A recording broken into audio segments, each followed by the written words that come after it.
Sa gitna ng malakas na ulan sa gym ni Misaki, isang hindi inaasahang pangyayari ang naganap nang biglang lumitaw si Yuto, basang-basa, at nakasuot ng hospital gown, na ikinagulat ni Misaki.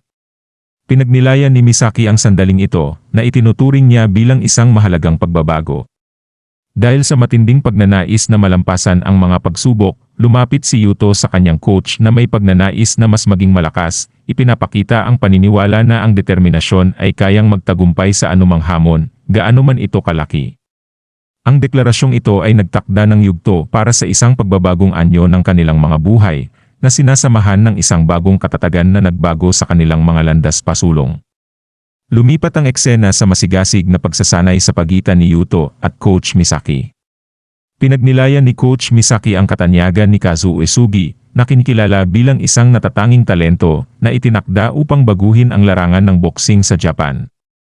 Sa kabila ng paghanga sa reputasyon ni Kazuo, nagpasya si Misaki na suportahan si Yuto ng buong puso, na hinimok ng tapat na hangarin ni Yuto at ang kahulugan ng kanilang paglalakbay na magkasama. Habang umuusad ang kwento, ipinapakita ang patuloy na pagpupursigi ni Yuto sa kanyang mahigpit na pagsasanay, at si Yamaguchi naman sa kanyang trabahong pinasok sa barko. Pagkatapos, lumipat ang eksena sa isang mahalagang paghaharap sa pagitan ni Kazuo at Yuto, kung saan ipinahayag ni Kazuo ang kanyang pagkagulat sa pagpupursigi ni Yuto na hamunin siya muli, isang bagay na bihira niyang marinig.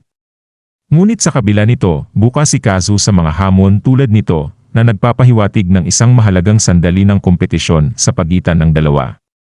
Pagkatapos ng isang matinding paghaharap, makikitang si Yuto ay tinalo at nakahiga sa lupa ni Kazuo, na nangungutya sa kanya dahil sa kakulangan ng pag-unlad at talento, sinasabing hindi niya kailanman matatalo si Kazuo. Sa kabila ng kanyang pagkapagod at tila hindi malampasang hamon, hindi nagbago ang determinasyon ni Yuto. Buong puso niyang ipinahayag ang kanyang pagtangging sumuko. Anuman ang tagal, binibigyang diin ang kanyang determinasyon na sa huli ay malampasan si Kazuo.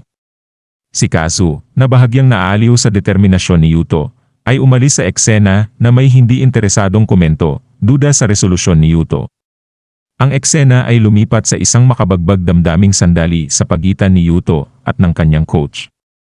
Sa isang estado ng pagkadismaya, ipinahayag ni Yuto ang kanyang pagdududa sa kakayahan niyang talunin si Kazuo sa kasalukuyang kalagayan. Pinag-iisipan niya ang isang mahalagang desisyon sa buhay, ang pag-quit sa eskwela para maglaan ng lahat ng kanyang oras at pagsisikap sa boxing, na binibigyang diin ang kanyang desperasyon na umunlad at matupad ang kanyang pangarap na talunin si Kazuo. Pinagnilayan ni Misaki kung ano ang dapat niyang sabihin kay Yuto tungkol sa radikal nitong desisyon na iwanan ang eskwela para sa boxing. Iniisip kung dapat ba niyang ituro dito ang mas praktikal na mga landas bukod sa esport. Habang naguguluhan sa kung ano ang sasabihin ng kanyang mga yumaong mahal sa buhay, na Miho at Hiroto, kinilala ni Misaki ang kanyang sariling limitasyon at ang kanyang debosyon sa boxing bilang tanging daan na alam niyang maaring tahakin. Sa kabila ng kanyang pag-aalinlangan, nagpasya siyang buong puso na suportahan ang determinasyon ni Yuto. Hinimok ito na ibigay ang lahat sa pagtupad ng kanyang mga pangarap. Sa suporta ni Misaki, buong lakas na sumigaw si Yuto ng kanyang pag-ayon, handang harapin ang mga hamon na darating na may bagong sigla. At ang sumunod na pagsasanay ay mas matindi kaysa dati. Binuhos ni Yuto ang bawat patak ng kanyang dugo, pawis, at luha sa bawat sesyon upang umunlad. Ang pagtaas na ito ng pangako ay nagtulak sa kanya na hamunin muli si Kazuo, na siyang naging isang mahalagang sandali sa kanyang paglalakbay patungo sa personal at atletikong pag-unlad. Binati ni Kazuo si Yuto ng may ngiti, kinikilala ang kanyang determinasyon na bumalik para sa isa pang hamon, ngunit muling lang tinalo si Yuto. Sa kabila ng mga kabiguan, hindi natitinag ang resolusyon ni Yuto, ipinagpatuloy niya ang kanyang masigasig na pagsasanay, hinahamon si Kazuo paulit-ulit, ngunit sa bawat pagsubok ay tinatalo lang ulit siya. Habang walang tigil si Yuto sa kanyang hangarin na magbago, isang makabagbag damdaming eksena ang nagaganap kay Yamaguchi, na makikitang umiiyak sa kanyang pagtulog, halos sumuko. At habang nagbabago ang mga panahon na nagmamarka ng paglipas ng oras at ang rutina ng patuloy na pagsisikap at pagkatalo, napunta si Yuto sa isang punto kung saan naghalo ang bilang ng mga pagsubok at pagkabigo na binibigyang diin ang malawak na saklaw ng kanyang dedikasyon at ang mga pagsubok na kanyang hinaharap. Sa isang nagbubunyag na sandali, nagising si Yuto mula sa isang panaginip na napagtanto na bahagi ng kanyang ulirat ang kanyang mga pakikibaka at determinasyon. Sa kabila ng pagod at patuloy na mga hamon, ang kanyang agarang naisip ay bumalik sa pagsasanay. Sa isang sesyon ng pagsasanay kasama si Coach Misaki, ipinakita ni Yuto ang isang hindi pa nakikitang antas ng kasanayan sa kanyang mga suntok na lubos na ikinagulat ni Coach Misaki. Si Yuto, na medyo naguguluhan, ay nagtatanong sa realidad ng kanyang karanasan, hindi makapagpasya kung siya ba ay nananaginip pa ba o gising na, ngunit nagpasyahan na hindi na ito mahalaga. At ang kanyang focus ay ituon lamang sa pag-apply ng mga itinuro sa kanya ni Coach Misaki. Nabigla si Misaki, at kapansin-pansing pag-unlad ni Yuto. Kinikilala ito bilang sandali ng rurok ng paglago ni Yuto, hindi lamang niya naabot kundi nalampasan pa niya ang kanyang potensyal, isang pag-unlad na hindi ganap na inaasahan ni Misaki. Habang lumilipat ang eksena sa isa pang paghaharap sa pagitan ni Yuto at Kazu, agad napansin ni Kazu na may kaunting pagkakaiba sa paraan ni Yuto. Ang pagkakaibang ito, bagaman banayad, ay nagpapahiwatig kay Kazu na umunlad si Yuto bilang isang mandirigma, hudyat ng isang paparating na hamon na hindi pa niya nararanasan mula kay Yuto dati. Sa kabila ng malaking pag-unlad at bagong natagpuang determinasyon ni Yuto, muling tinalo siya ni Kazu. Gayunpaman, sa pagkakataong ito, kinilala ni Kazu ang pag-usad ni Yuto na may halong sorpresa at respeto, na kinikilalang tunay ngang umunlad si Yuto sa pamamagitan ng purong pagsisikap, sa kabila ng kanyang paunang kakulangan sa talento. Ang pagkilala ni Kazu ay nagsilbing patunay sa pagsisikap at paglago ni Yuto, iniwan ang pintuan na bukas para sa hinaharap na mga pagtatagpo na may bahid ng pag-asam para sa kanilang susunod na laban. At sa muling pagkatalo, si Yuto, na nahuhuli sa isang pangarap na estado, ay kritikal na sinusuri ang kanyang pagganap, tinutukoy ang tiyak na mga lugar para sa pagpapabuti tulad ng tiyempo ng kanyang uppercut, ang bilis ng kanyang mga suntok, at ang kanyang paggalaw at katapangan sa ring. At habang lumilipas ang oras, bawat hamon sa pagitan ni Yuto at Kazu ay hindi lamang nagpapakita ng pag-unlad ni Yuto mula sa pagiging itinuturing na walang talento patungo sa pagpapakita ng halaga ng pagpupursige at pagsisikap, kundi nagsisimula rin itong inisin si Kazu na nahahanap ang dinatitinag na espiritu at umuunlad na taktika ni Yuto na unti-unting nakakainis na sa kanya. Nagbago ang eksena, kay Yamaguchi, na nakatayo sa gilid ng isang bangka, nalulunod sa kawalan ng pag-asa. Pinag-iisipan niya ang pagtatapos ng kanyang buhay, naniniwalang nawalan na siya ng lahat ng pag-asa, at wala ng dahilan para ipagpatuloy ang pamumuhay, at nagnanais na ng kapayapaan. Pagkatapos, lumilipat ang naratibo kay Yuto, sa ikatlong taon ng kanyang paglalakbay. Sa pagkakataong ito, nasaksihan natin ang isang panglaban sa pagitan ni Kazu at Yuto, kung saan halatang inis na si Kazu, na nagpapahiwatig ng isang mahalagang pagbabago sa kanilang dinamika. Samantala, masayang pinagmamasdan ni Coach Misaki ang isang graph na nagtatala ng progreso ni Yuto, kinikilala ang mahirap na paglalakbay na puno ng walang tigil na pagsisikap, pagkatalo, at mga frustrasyon na tiniis ni Yuto.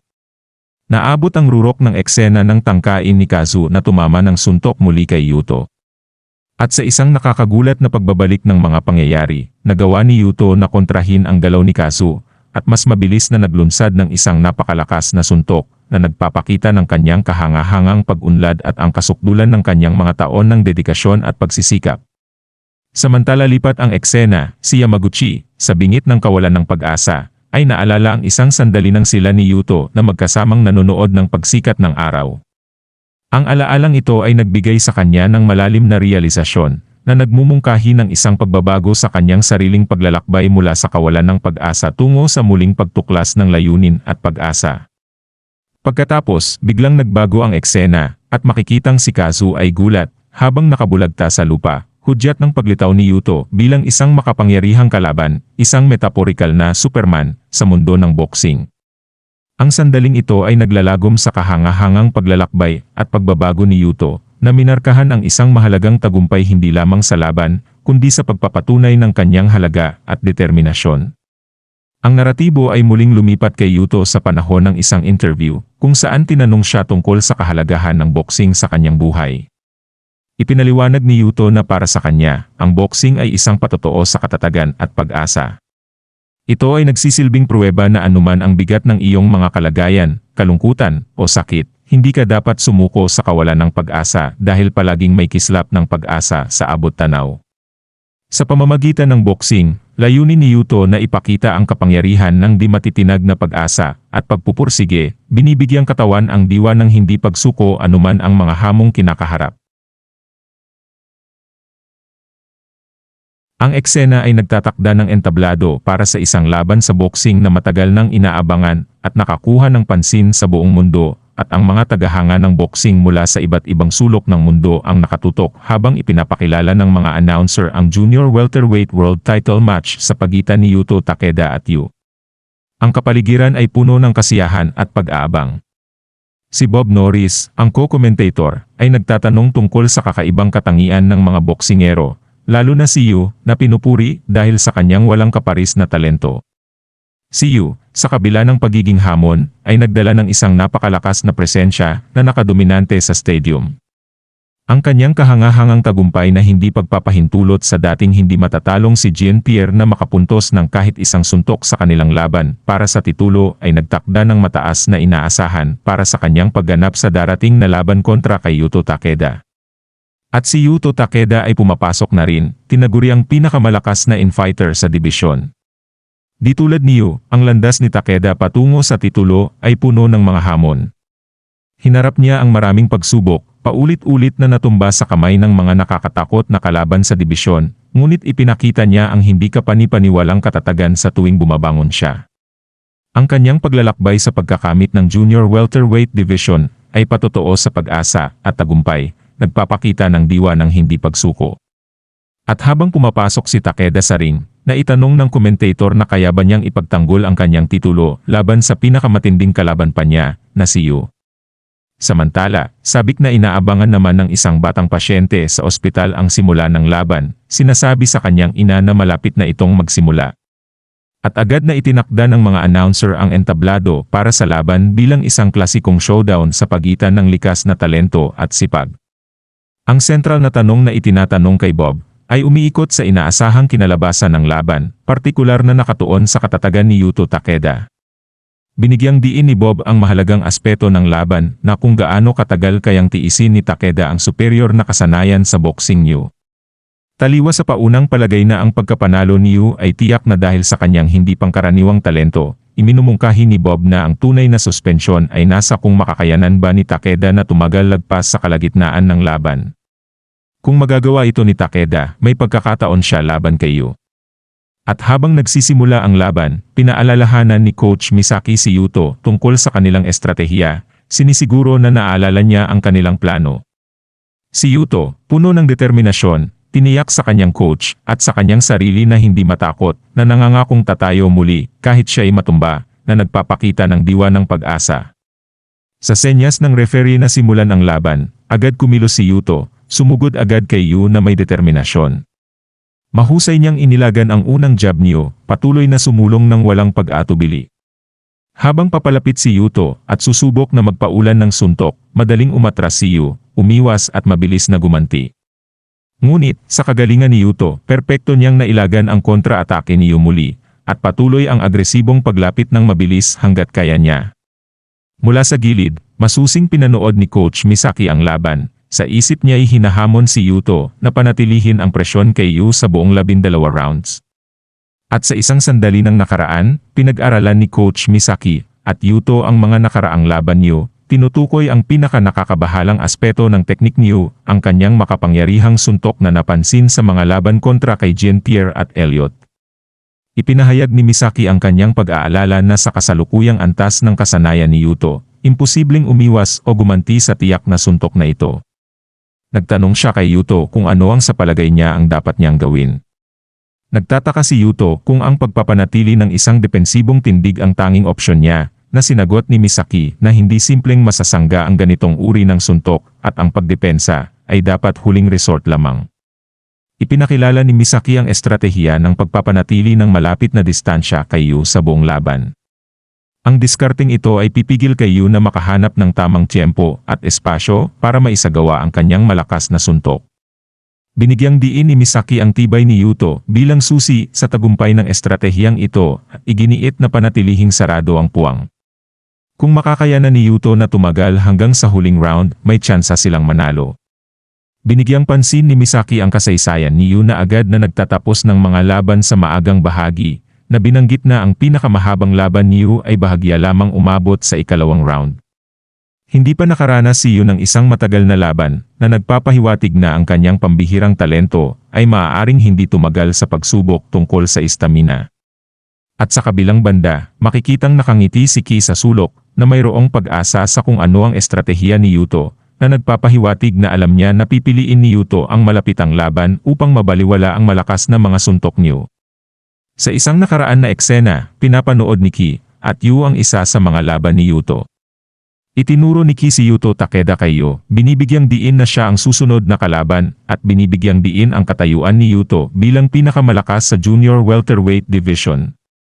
Inilahad ni Ki ang natatanging katangian ni Yuto, ang kanyang maskular na pangangatawan na hindi lamang pang-display kundi malaki ang naitutulong sa kanyang kakayahang tumanggap ng mga suntok, ang kanyang mabilis na reflexes, at mabilis na paglipat ng bigat, ginagawa siyang isang matinding kinakatakutang kalaban para sa anumang outboxer. Bukod dito, ang di matitinag na espiritu ni Yuto, dahil hindi siya nananatili na nakahiga sa kabila ng maraming beses na pagkatumba, at higit sa lahat, ang kanyang walang katulad na stamina na nagpapahintulot sa kanyang panatilihin ang walang tigil na bilis sa buong laban, nagbibigay ng suntok sunod-sunod ng walang pahinga. Binigyang diin ni Ki na ang stamina at walang tigil na diskarte ni Yuto ay nagpapakita sa kanya bilang isang patuloy na banta, inihahalin tulad ang hindi mapigilang presyon ni Yuto sa pagiging hindi matitinag. Nang tanungin tungkol sa estratehiya upang kontrahin ang ganitong masigasig na kalaban, kasual na sinabi ni Yu na ang kanyang plano ay suntukin si Yuto bago pa ito makalapit ng sapat, ipinapakita ang kanyang kumpiyansa laban sa agresibong estratehiya ni Yuto. At sa isang nakakagulat na pagbabago ng mga pangyayari sa laban, biglang huminto si Yuto at nagulat nang makita niya si Yu na gumamit ng tindig ng isang infighter, isang taktikal na kilos na ikinagulat pareho niya at ni Coach Misaki. Si Ki, na nanonood mula sa gilid, ay buong kumpiyansang hinikayat si Yu na ipakita ang tunay niyang talento, habang ang mga announcer ay nagpahayag ng kanilang pagtataka sa hindi inaasahang paglipat ni Yu sa estilo ng pakikipaglaban. Nahaharap sa hindi inaasahang hamon na ito, sinubukan ni Yuto na iwaksi ang kanyang pagkagulat, pinaalalahanan ang sarili na huwag mag-isip ng labis. Determinadong manatili sa kanyang naging pagsasanay, at itinulak ni Yuto ang estratehiyang pinakamahusay na alam niya. Gayunpaman, siya ay nabigla ng isang biglaang suntok mula kay Yu na diretsyo tumama sa kanyang mukha, na ikinagulat ng lahat ng nanonood, kabilang si Coach Misaki at ang reporter. Samantala si Ki ay nakangiti habang pinapanood ang pag-unlad ng pangyayari, na nagpapahiwatig na inaasahan niya ang ganitong pangyayari. Sa kabila ng paunang pagkabigla at pagtanggap ng diretsyo na tama, ayaw sumuko ni Yuto. Tinangka pa rin niyang maglunsad ng isang kontra-atake. Ngunit mabilis na tumugon si Yu at nauna siyang makasuntok kay Yuto. Habang patuloy na tumatanggap ng mga suntok mula kay Yu, napagtanto ni Yuto na hindi lamang siya nilalabanan ni Yu kundi aktwal na ginagaya ang kanyang mga galaw ng perpekto. At sa gitna ng laban, tinamaan si Yuto ng malalim na realisasyon. Inisip niya ang mga taong ginugol niya sa pagperpekto ng kanyang teknik sa boxing, para lamang masaksihan na ginagawa ito ni Yu na may nakakamanghang bilis at kawastuhan, na higit sa kanya. Ang paghahayag na ito ay lubos na nakakagulat kay Yuto, na humantong sa kanya sa isang sandali ng pagkawalang pag-asa kung saan kanyang pinagdudahan ang kanyang kakayahang talunin kailanman si Yu. Nakibahagi rin si Coach Misaki sa pagkagulat ni Yuto, nahihirapang paniwalaan ang kanilang nasasaksihan. Si Yuto, na labis na naapektuhan ng sitwasyon, ay umamin sa kanyang sarili na sa kabila ng kanyang pinakamahusay na pagsisikap at dedikasyon, pakiramdam niya ay lubos na nalampasan sa laban kontra kay Yu. Ang mga audience at announcers ay kapwa nagulat din sa mga pangyayaring nagaganap. Ipinahayag ng mga announcer ang kanilang pagkabigla, kinikilala ang kahirapan sa pag-unawa sa antas ng kasanayan na ipinakita ni Yu. Si Ki, na nanonood ng laban na may ngiti, ay nakikita ito bilang isang demonstrasyon ng diwa ng pagiging buhay, na kunin ang lahat mula sa iyong mga kalaban at ipailalim sila sa iyong mga paa. Habang si Yuto ay nakatayo sa harap ni Yu, nagugulat, siya ay nahaharap hindi lamang sa isang kalaban kundi sa realisasyon ng kanyang sariling limitasyon at ang malupit na kalikasan ng kompetisyon. At dito na po natatapos ang yugtong ito. Maraming salamat po, mag-like at subscribe para sa susunod na kabanata. Hanggang sa muli.